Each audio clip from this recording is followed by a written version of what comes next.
And 18 palaces were built, one in every province of Iraq, on the proceeds. The Oil for Palaces program was, as we know it well, the people were made to eat garbage and drink ditch water.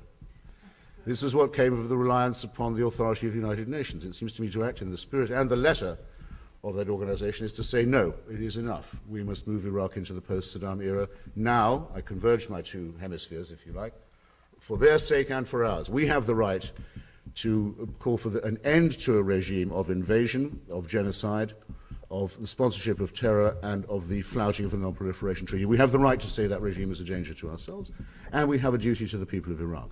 As it happens, I was there, I saw it with my own eyes, I won't hear anyone tell me it did not occur. The invading forces were greeted all the length and breadth of the country for days on end with demonstrations of unfakeable joy. I'll never forget seeing it.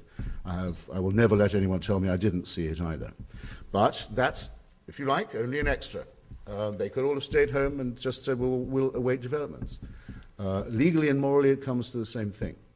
Legally and morally, I don't think it does come to the same thing, that 3 years ago, Saddam Hussein, a leading member of the Fascist International, a man whose party ideology was based in part on National Socialism and in part on emulation of Stalinism, who had concentrated the entire resources of a country into his own hands and those of his family. Everything in the country, including its people, was privately held by him.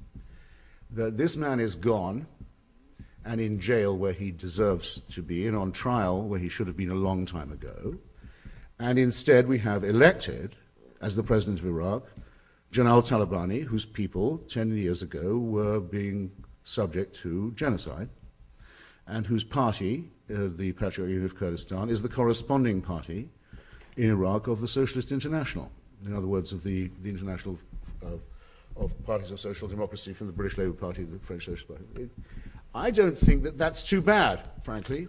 There's nothing, people keep looking at me, sometimes asking me questions as if I owe them an explanation for why Iraqis have elected President Talabani instead of being forced to sign in their own blood a confirmation of a psychopathic dictator. Right? It doesn't seem to me I'm the one who owes the explanation here. Now, I don't know how far I've trespassed on my time, but am I getting close? You have 5 more minutes. Okay, well, that's great. I shan't need all 5. I had thought of calling my talk in a sort of neo-Hegelian way, The Cunning of History, Maureen Dowd, and the Pottery Barn. But I decided that would be too flippant a way in which to begin. I don't know how many of you follow the writings of the great philosopher Maureen Dowd, but she at one point came up with a phrase which I think has been echoed since by Colin Powell, or maybe she got it from him or he from her, I can't be certain. But you know what the Pottery Barn motto is. Probably, it may have been the other way around. You know what the motto is of the Pottery Barn. You break it, you own it. And I remember thinking at first that was a flippant thing for Maureen Dowd to say about Iraq and the United States. But then I thought, as a matter of fact, there's a good deal of truth in that. Iraq was already broken. I've mentioned some of the reasons why that was so. And we already owned it.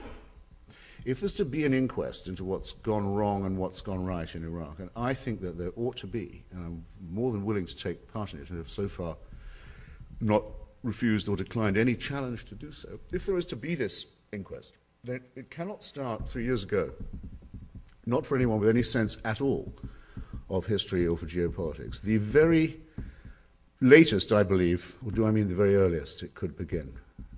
The very latest, really, would be 1969, when 68, 69, when, according to many boastful accounts by our Central Intelligence Agency, we were successful in installing the anti-communist wing of the Iraqi, the most anti-communist wing of the Iraqi Ba'ath Party, the wing that had Saddam Hussein as its chief police enforcer in power in Baghdad.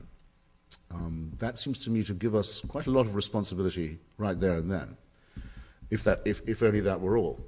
But the great Baptist human rights campaigner and moralist Jimmy Carter, 10 years after that, gave, as we know, explicit permission to Saddam Hussein to invade Iran, and gave him also, a phrase that's become familiar to us recently, false intelligence to the effect that a quick strike against Iran would demolish the regime of Ayatollah Khomeini, release the American hostages, re-elect Jimmy Carter, other wonderful consequences that could be imagined. And we know what the outcome of that was. I've dwelt on it a little. One of the most horrifying wars of modern times, human wave assaults using children, mutual bombardment of civilian targets, the unleashing of chemical and biological weapons, perhaps 1.5 million dead for nothing.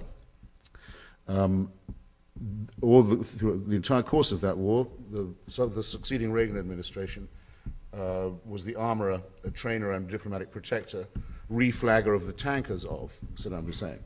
And when the war was over, and when Saddam Hussein continued to use those sinews of war to pursue his campaign of extermination in northern Iraq, the flow of American weaponry, advice and counsel and protection did not cease. This seems to me to give us a very weighty responsibility in walk away from this. We owe them, okay? They owe us too, in a sense, because their country was the site and the place, and their leader was, it's their misfortune, the leader of all this and planner of all this aggression and violation of international law. But we have to make up for what we helped him do to them too.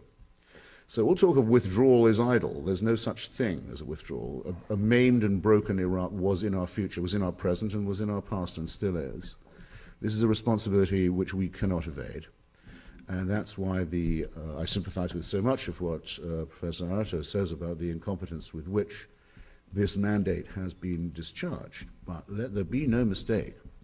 The rubric of this meeting is quite correct to mention Iraq and America in the same breath. And I hope I've shown that it's in some way an indissoluble connection, and one to which we haven't begun to live up, but one to which everyone here considers themselves a citizen can contribute something. There are mass graves to be dug up.